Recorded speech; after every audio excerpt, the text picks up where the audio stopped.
Hi everyone, this is our channel, Around My Story. Please like, share and subscribe. Of course, you are asking, why am I hiding my face? This is the answer. I am Emma, 17 years old, or as they are calling me, the monster, because of my strange appearance that makes everyone afraid of me. But if they give themselves one moment to think, they will find that they are wrong. Vitiligo is a defect in the pigmentation of the body. It is not a contagious disease and does not turn us into zombies, but sometimes we are at a society that does not know how to deal with anything strange with simplicity and wisdom. Unfortunately, they made me a monster that people fear and stay away from him. I almost have no friends, except one friend. Her name is Lena. I was a very normal child, playing, laughing, playing music, singing. Dad, Mom, and all my friends used to describe my voice as the sound of curlews. I love reading and watching movies. I love sports. I won many championships in gymnastics before, in days past, until the day I woke up feeling that I was a little tired. I had a slight headache that I thought would relieve soon, that there was a part of my body that has changed color. I was surprised and told Dad and Mom. They were worried about the appearance of this patch. We went to the doctor, who shocked us with the news saying, "Your daughter has vitiligo." Dad and Mom looked at each other in terror. Dad asked with fear, "What do you mean, doctor?" The doctor answered and said, "It means a defect in pigmentation of the body." Mama asked her, "Is it contagious?" The doctor said, "Never. This is a disease that is not contagious at all, and because people's information about it is weak, they think it is contagious." All that made me feel as if it was a nightmare, a dream that I will wake up from. It's fine, as if nothing happened. The doctor looked at me and said, "I want you to be strong and not to worry. We will start intensive therapy sessions, and we will get through this difficult situation together." I looked at her in amazement and didn't know what to say. I returned home this day feeling that the world had darkened. I was entering a new phase and I didn't know what would happen. Unfortunately, the disease spread. I used to wear long-sleeve clothes in the summer so that the patches would not appear, until I woke up one day and found this patch on my face. And it started to spread to the palms of my hands too. My friends started noticing and were surprised by my appearance. And I tried to tell them that it's just a defect in my color, but almost all of them agreed that they would stay away from me. My circle of friends began to shrink. They began to fear me and loathe touching me. Even their little brothers became afraid to play with me. Even one of them looked at me and screamed, saying, "A monster! You're a monster!" That day I returned home, hating all of life, hating myself and my existence, and the circumstances that made me have this disease. And I kept looking at the sky and saying I wanted to get rid of my life that had turned into hell. I retired from everyone. I didn't sing or play music anymore. Almost all the time I was distracted by TV. Dad and Mom tried to help me change my point of view, but I was so miserable. I'll be miserable until the last day of my life. But sometimes life gives you a second chance. It puts you on a difficult test, testing your endurance, and then it gives you a chance. Whether you take the chance and succeed, or it fails and lives isolated, and this chance came by a strange accident. Lena was the only one who was by my side and didn't leave me for one moment. She tried very hard to get me out of my condition. She used to come to sit next to me, and maybe we wouldn't talk at all, but I felt her presence, really safe for me, until one day she came and her eyes were shining, telling me, "I have a surprise for you." I looked at her with indifference, and I said with terrible misery, "There is nothing that surprises me anymore." But say, she told me, there were auditions for the new talent show, and she registered my name.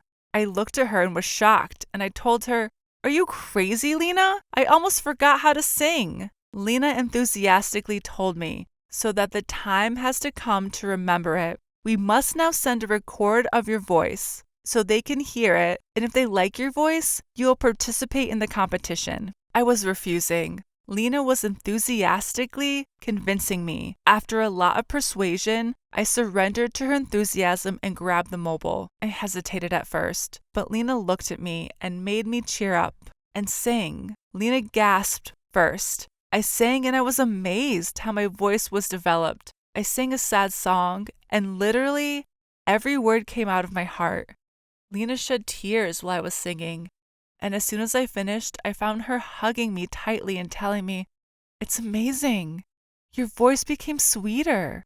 I smiled at first and said, "Are you serious, Lena?" Lena excitedly said, "You will dazzle them, and I will remind you." She sent the record, and they sent a mail that they will announce the results within 72 hours. I spent the 3 days in tension, scared, tense, excited, and I had 1,000 feelings together until I found my mobile phone ringing. It was Lena's number.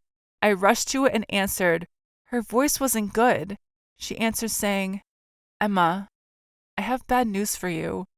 I want you to calm down." I freaked out and I felt I was lost in this competition. I found her voice turning crazy as she said, "You are accepted in the competition." I was literally screaming with so much joy. Dad and Mom entered. I told them what happened. They also were jumping with joy too.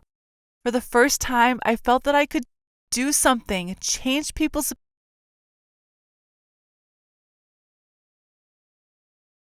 I adore detective adventures and solving puzzles that others can't. I'm crazy about this. I love challenges and mysteries. I'm Ramon. But my father's nickname for me is Megamind. I'm 14 years old, and I'm typically ranked number 1 in my class every year. I have become famous for solving riddles. Many comers have tried to unseat me, but all have failed. I love to examine minute details. But let me get on with telling you my story. One hot summer, we had just finished our exams at school and were going on summer break. So I organized a trip to the beach with my friends. Beach weather is amazing. Clear skies, cool ocean breezes, sand, and sun. Just amazing. One day, before my beach trip, my mother handed me a letter from my grandmother. I was surprised and thought it was a little weird because Granny owned a hotel in the surrounding area nearby. It had wonderful views all around it. I had opened the letter, which read, "Dear Ramon, how are you? I hope you're enjoying your summer break. Would you mind spending a couple of days with me? I have a serious matter that I would like to discuss with you. Granny." Initially, I thought that it was probably some silly matter, but then my inner voice told me that it might be important. I was conflicted between going on my beach trip or visiting my granny. I decided to visit Granny first. She was family after all, so off I went. Though my grandmother lived in a beautiful area, the closer I got to the hotel, the more my inner voice was nagging me. When I arrived at the hotel, Granny was waiting for me. She smiled and hugged me. I had missed her so much. She had company. Raul, her maintenance man, and Malika, her housekeeper and assistant. There weren't any guests in the hotel at the time, and I asked her why. Her face changed, and she said that was what she wanted to speak to me about. So we went to her room to talk. She then proceeded to tell me that the hotel was haunted. "Haunted?" I exclaimed. "What makes you think that?" Granny said, "The hotel has evil spirits that frighten the guests at night." I didn't want to believe it, but I knew Granny was a rational person. I suspected there was more to this than meets the eye, so I decided to investigate this intriguing mystery. On my first night at the hotel, I waited until midnight. Then I lit a candle and walked through the halls of the hotel.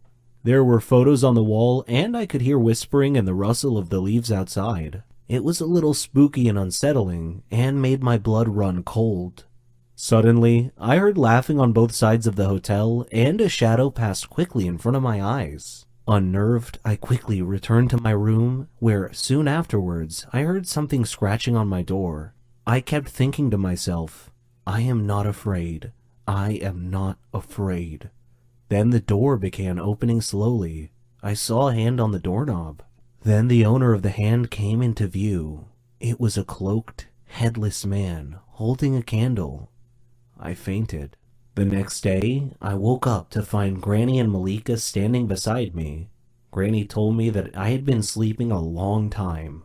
I asked what had happened, and they told me they heard me scream and came to my aid.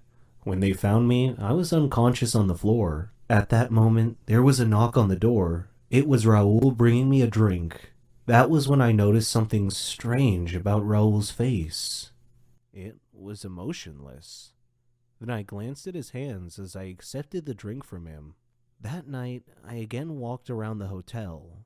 I found some steps at the end of a corridor that led to the basement. Down in the basement, I opened a maintenance door and found a tape recorder and a pile of clothes on a table. Suddenly, the lights went out. I was groping around in the dark and trying to find my way back when I heard the laughing again. Still, I continued stumbling ahead through the dark. I stepped on an electrical line and tore it off the wall. I returned to my room. My door opened slowly. I was hiding behind the door. I grabbed the loose electrical detonator and touched it to the doorknob. It was live, and I heard a grunt from the owner of the hand on the other side of the door as he or she was shocked. And I heard him or her fall to the floor. It took me a while to find the electrical panel, but I managed to get the lights back on. When I did, I found Raoul laying unconscious on the floor next to the doorknob that I had electrified. I called Granny and Malika down to the basement. Granny asked what had happened. I replied, "Granny, you really need to screen your employees better. Raoul was your ghost." Granny looked shocked and asked me what made me think that. I explained that the hand on my drink today was the same hand I saw on the headless ghost that opened my hotel room door the night before. I also found tools, a tape recorder, and some ghost clothes down here in the basement. In addition, I found the earphones that had been placed around the hotel. Granny was shocked. Raoul woke up about that time, and she grilled Raoul. "Why are you scaring all my guests away, Raoul?" He said, "This hotel used to belong to my family, but you bought it from my grandfather. Well, I wanted it back. Please forgive me." Malika said, "We have to call the police." But I said, "No, wait, I have an idea. Let's renovate and reopen the hotel with a new name. The Haunted Hotel. Our advertising slogan will be, spend a night in a haunted hotel." Raoul can do his ghost thing with the whispers and the laughing. Why, he can even flicker the lights off and on at a random time once or twice a night just to give the hotel a spooky atmosphere. The idea proved to be a big hit. The haunted hotel attracted many tourists, and Granny's business prospered. I had a nice holiday and still managed to fit in my trip to the beach on my summer break.